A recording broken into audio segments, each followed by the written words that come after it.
This is Thurman Street. I have a lot of memories here. On the other side of that bridge, it goes up even further into the West Hills and things get really fancy. Although things are still fancy here. The cheapest house in here is probably $750,000. And I'm not going to go over that bridge. I'm going to go and see what's underneath it.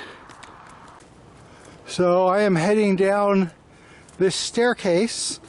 And because this is a steep staircase and this camera is expensive, and also my ankles and knees are expensive, I'm going to put the camera down in a second. And I'm going to walk down into that park, which I believe is Lower Macleay Park. This is Forest Park and the Lower Macleay entrance. That might be a change in jurisdiction or just a change in names. And if we can see the bridge here over this gulch and Macleay Creek. And we're going to walk just far enough to see Macleay Creek and the entrance to the park. So here's Macleay Creek.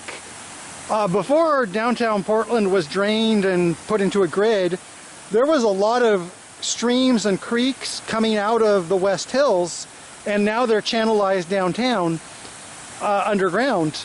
And that's why Tanner Springs is kind of a recreation of what that would naturally be like when that was still semi-wetland.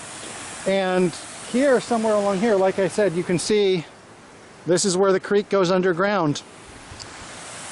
And this path here, if you were to follow it, this goes into Forest Park. And in contradiction to Tanner Springs Park, which is like another world in Thimble, Forest Park is really big. It goes 10 miles, one of the largest city parks in the city, or in the world, in the country, however you want to qualify that. And I've been there before. And it's also, to me, when I first discovered this park, I was 16 and full of steam and walking around, and I just found it by accident.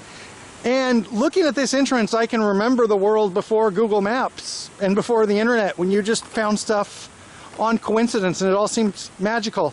And right now, to me, this does seem magical, but not magical enough that I want to leave my bus, which was delayed 2 hours.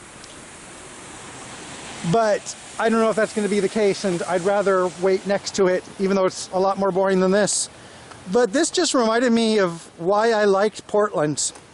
And hopefully I can come back here some other day.